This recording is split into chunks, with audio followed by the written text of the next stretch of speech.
there's a shadow that follows us all, yet most of us spend our lives trying not to look at it. That shadow is death.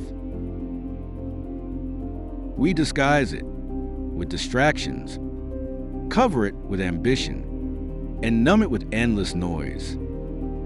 Yet deep down, the fear of death quietly fuels many of our modern anxieties, our obsession with youth, our fear of missing out, our restless search for meaning.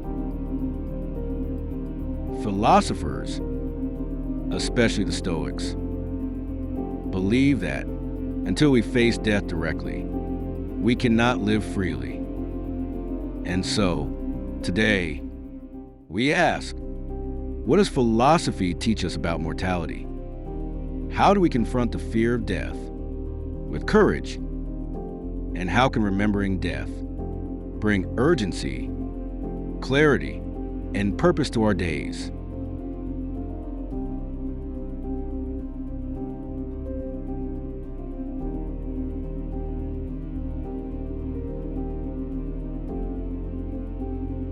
Every culture in history has wrestled with mortality, but our time is unique in its denial of it. We push death out of sight, hospitals, funeral homes, euphemisms like pass away instead of died.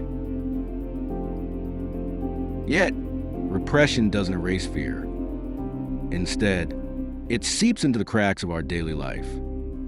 Consider, why are we so obsessed with appearances, with youth, with avoiding wrinkles and aging? Beneath it lies a fear of decay.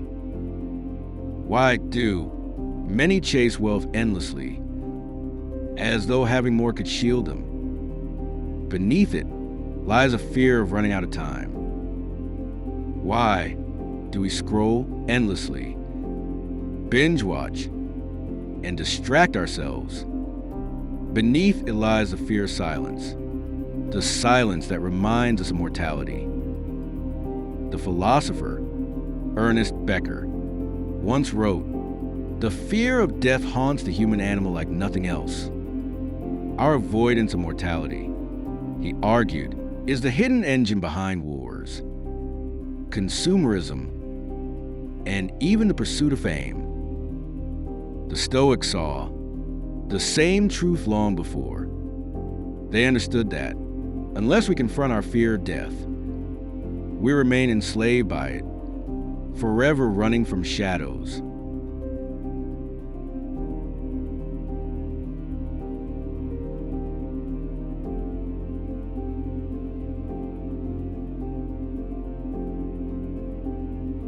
The Stoics gave us a powerful antidote. Memento Mori.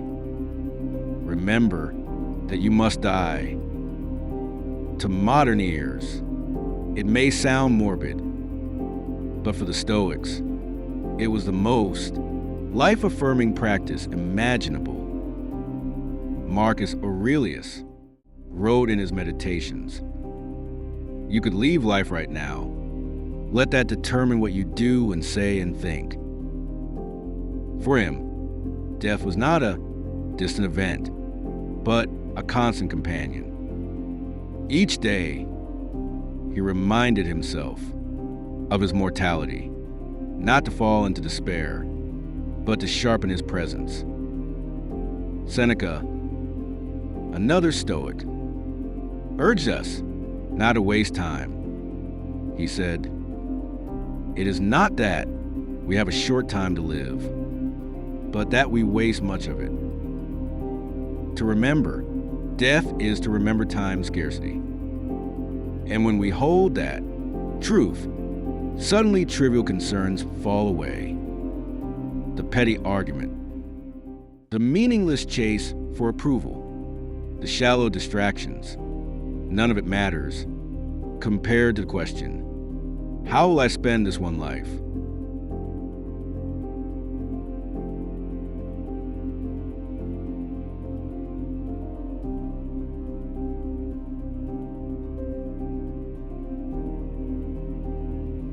Here's a paradox. By facing death, we learn how to live.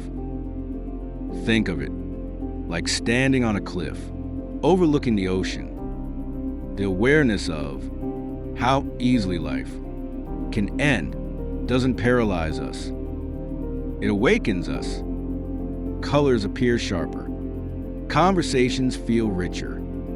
Gratitude deepens.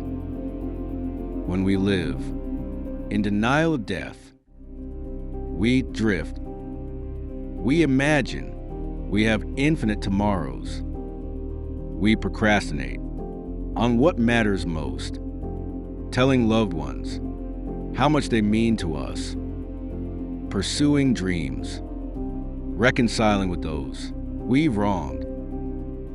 But when we remember death, suddenly the present moment is charged with urgency. Mortality is no longer an enemy, but a teacher. It says, do not wait to become the person you wish to be. Do not postpone love or forgiveness or joy. Do not waste today, for today is life itself. This is why so many philosophers, from the Stoics to Montaigne to Heidegger, insisted that the art of living is inseparable from the art of dying.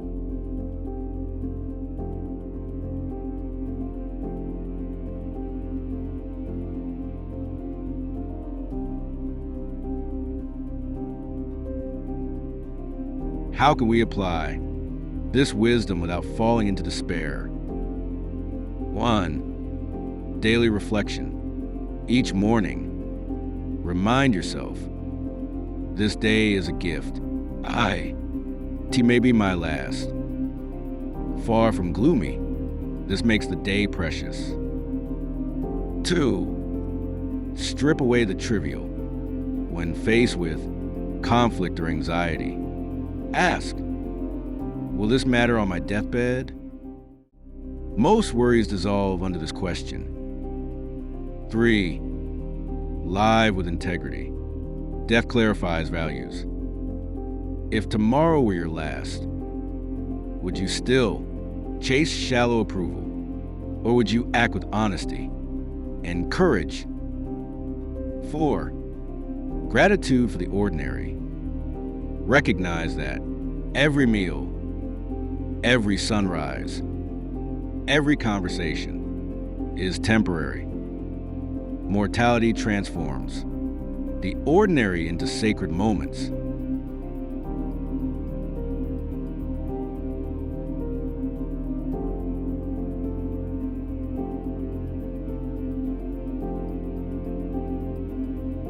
There's an ancient story of Alexander the Great.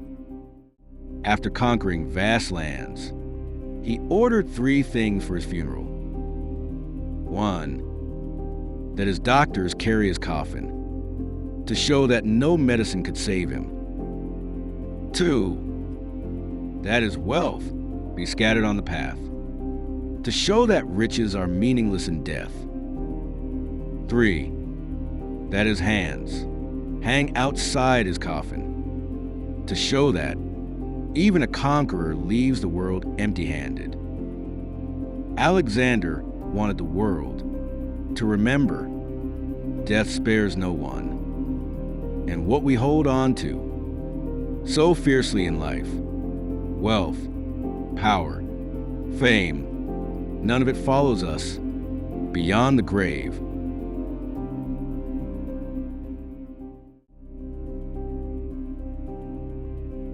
The courage to face death is not about resigning ourselves to despair. It is about liberation. When we accept mortality, fear loses its grip. We see clearly what matters, and we live not as though life is endless, but as though each day is a miracle. Marcus Aurelius reminded himself constantly, you could leave life right now. And from that truth, he lived with wisdom, justice, and purpose. So, let us not turn away from the shadow of death. Let us walk with it as a companion and allow it to teach us urgency, gratitude, and courage. Because only when we remember that we must die do we finally learn how to live. This is the wisdom of philosophy. This is the storm we must master.